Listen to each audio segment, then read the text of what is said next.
Do you daydream about far-off worlds? Book ideas that you yourself would love to read, with interesting characters and unique premises and worlds? And maybe you've even started to write a book, perhaps more than one, but you just can't seem to finish it. This is such a common problem. So many people have started writing a book, but they just can't seem to finish it. So today I thought we would go over 5 pitfalls that could be stopping you from finishing your book, and ways to overcome them. The first one is one that I really personally struggled with, and that is perfectionism.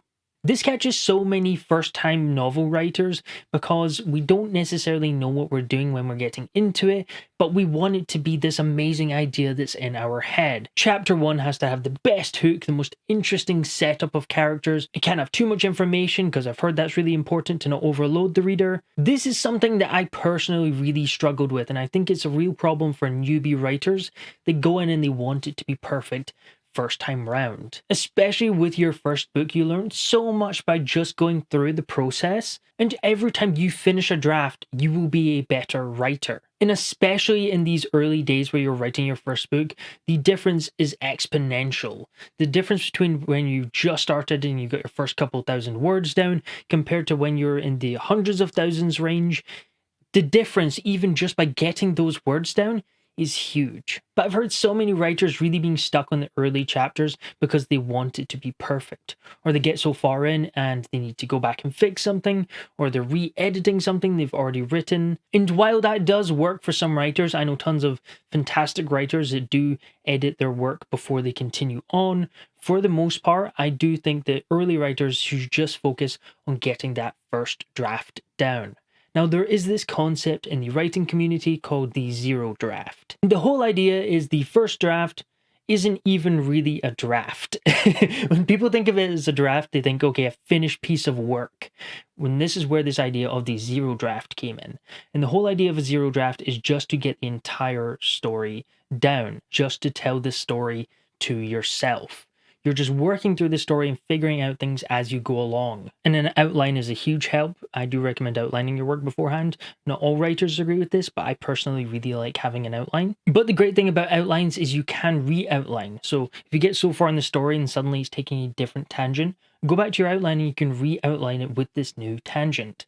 I always thought of outlines as being this very solid thing, but they're not. They're just like the writing process, very malleable, and while you're in these early stages, you can change it. You can change everything. However, it's easier to fix or improve a piece of writing than get it right the first time round, which is why zero drafts are so popular, because it's so much easier to get down a big dump of information and then start to piece it all together afterwards. Writing is an iterative process. The chances of you getting your first book perfect the first time round is pretty much zero.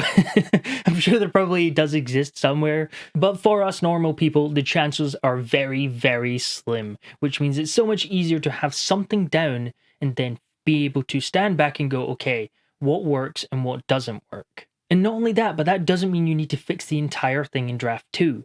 Again, just take one element you want to fix throughout the entire story and fix it, and that can be your draft 1. And then fix something else, and that can be your draft 2. So you could be looking at inconsistencies in the first draft. Perhaps on the next one you want to change some of the character arcs and really fix them up. But one of the last things you want to do is to touch up the prose. Lots of writers like to tweak sentences and paragraphs. However, if later on you're going to decide that that whole chapter needs to be cut because of the developmental edits, there was no point in you putting all this work into the prose side. Don't get bogged down with the editing. Don't get bogged down with exactly how a sentence sounds or works. Just get that first draft down, and it's so much easier to fix after. The second pitfall is the Magpy Problem. Now, just like magpies get really easily distracted and start chasing shiny things, it is so easy as a writer to suddenly come up with the best idea ever that's a separate project. This is something that every single writer I've spoken to has dealt with, and is when you are writing a project and suddenly you have the best idea for a different project completely. And your brain wants to draw you away from your current project and start this other work, and then perhaps you'll start that, and then suddenly you have an idea for another work, so you need to hop over to this other piece of work, this other shiny new thing. Now, my theory as to why this happens is because when we are writing, Writing can be really difficult. A lot of the time, the really difficult parts of writing are the very mundane elements of it. Transitioning between scenes is writing down the different character descriptions or the setting descriptions, or perhaps you're stuck on a bit of plot or a bit of world building, or even a character arc you're not quite sure about. It's difficult and you need to sit and you need to think about it. Whereas this mind-wandering daydreaming is some of the most fun we have as writers, is creating these worlds, creating these characters and these really interesting plots. So I think it's our brain trying to draw us away from the difficult part of the project and then get back to the fun part. However, I can assure you the work makes the project, not the idea. Just because it's difficult or you're at a part that's really difficult to figure out and you're not quite sure how to proceed, that doesn't mean that the project you're working on is terrible and not worth finishing. It means you're writing and you're at a point where you need to use some problem solving, perhaps take a step back, take a break and have a think about it, or just sit and push through. In my opinion, perhaps one of the worst things you can do is project hop and just completely avoid that project and work on something else or start something else. I've heard from so many writers that they have a ton of unfinished projects because of this very reason. But even if the project that you're working on doesn't turn out to be The Way of Kings by Brandon Sanderson, you will still learn so much from finishing that project that you can carry across to all these other ideas. So definitely note them down, but just don't jump straight to them. Finish a project before continuing on to the next one. Next on up, we have the running shoes problem. Okay, now I love to compare writing to running for a number of reasons. There are just so many similarities in the process and sort of the mentality and the philosophy behind both that they just make for such amazing metaphors. So that brings us to the running shoes problem. The hardest part isn't actually going out and running. It isn't being halfway around and being knackered or on your way back and absolutely dying. That I can push through. By far the hardest part is to mentally prepare myself by putting my running shoes on and commit to going out running. Even if I know I'm going to enjoy the process, even if I know that I like running, the hardest part by far is putting on those running shoes in the morning when you can come up with a million other reasons why you shouldn't put on those running shoes. It's cold outside, it's raining, it's early, I didn't get really good sleep last night, I've got a twinge in the back of my calf, I've not eaten anything, I've eaten too much. I've not had my coffee yet. I just had my coffee. And writing for me is very, very similar. One of the hardest parts of writing is just sitting down and starting to write. I know once I'm doing it, I will enjoy it. I know once I get into it, I'll get fully into the flow state and I'll have a good time. But making myself sit down to write is one of the hardest parts of the process. Now, there are a number of ways on how we can combat this, and all of them revolve around this idea of minimizing the friction, minimizing the reasons to make you turn away and not do it. One of the things you can do is schedule in some time to do it. It doesn't matter when it is, but just scheduling in a little bit of time and setting it in your calendar as between these times I will do some writing. It makes it part of your process, part of your day, and leaves very little excuse for ways to fit it in. Now, I know scheduling in time is easier for some people rather than others, and that is a point I will get on to a wee bit later, more to do with kind of the time management behind this. But for now, that's one of the ways that you can avoid the friction of sitting down to write. Another is to minimize distractions, get phones in the other room. If you have partners or parents or siblings or pets don't necessarily listen, but the other ones hopefully do. Tell them that you're going to write and you don't want to be disturbed between these times. Minimizing distractions is a huge help for getting some writing done. In the end, this point is kind of very discipline based. You kind of sometimes just need to force yourself to sit down and start writing. Quite often you will enjoy it once you get into it, but just taking that hurdle, another writing metaphor apparently, crossing that first hurdle of sitting down and writing is just extremely difficult. And if you know that and you have it in your head as I'm going to enjoy this once I get to it, then that can really help with just your awareness of the situation. Another reason why you might be struggling to sit down and write, especially early on in the process, is this feeling of overwhelm. Now, writing a book is difficult. These things, that's a whole lot of words. That's a lot of wording. And like I said, just by writing a book, you learn so much about the process, and going in, you've never done it before, and it's a really overwhelming, large difficult project to undertake. There's so much to balance and know, and there's a lot that you don't know until you know. I think I need to put that on a t-shirt. So this comes to our fourth problem, the big picture problem. If you've not made much progress on a project, but you still feel mentally flustered and overwhelmed, that's usually because you're thinking about it from a too wide a perspective.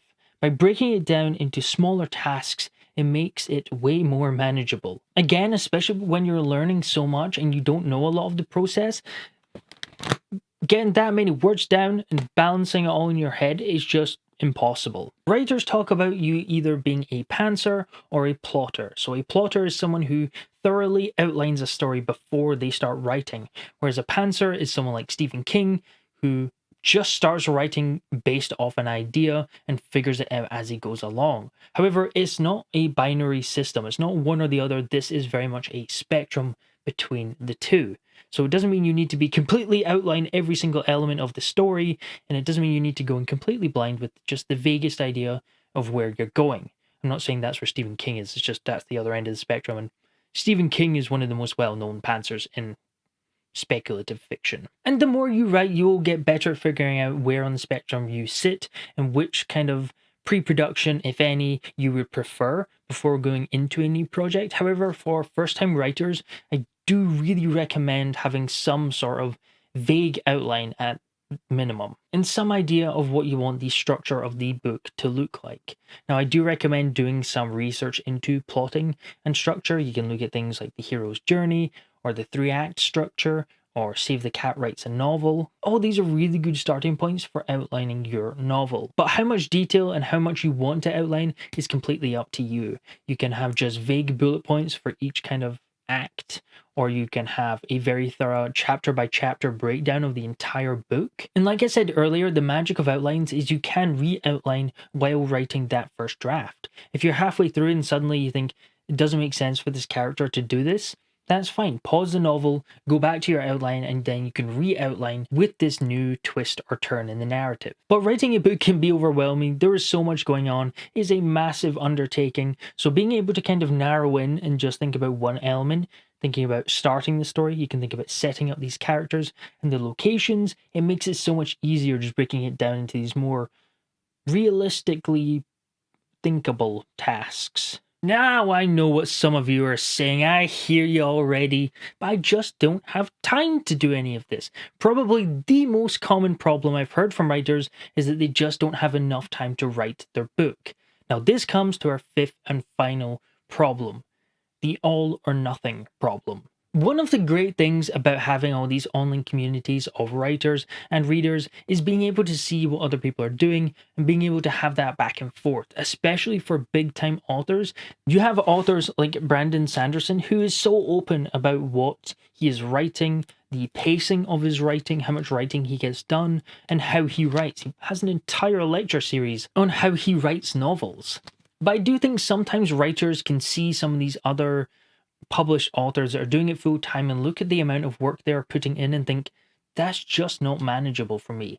I can't set aside 6 hours a day, 4 hours a day to do some writing. However, it doesn't need to be this all or nothing approach. I know Peter V. Brett, the author of The Desert Prince and The Painted Man, he talked about writing bits of his debut on his BlackBerry on the commute into work.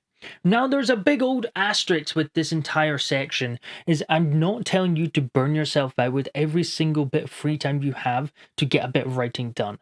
That will burn you out, you'll not enjoy the process, and in the end you're doing it to enjoy writing. If all you can do is half an hour before you go to bed, or an hour every Sunday, that's way more beneficial than taking a day off every month and writing for 4 hours. And one of the big reasons for that is very much, again, like running.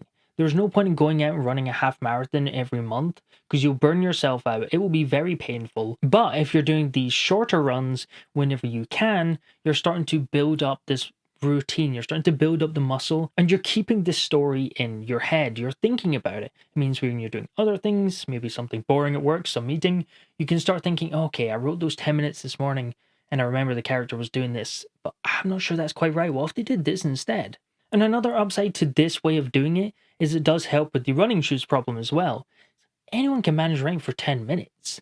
Anyone can manage to write for a very short period of time, or you set a word count goal and say, I want 100 words down.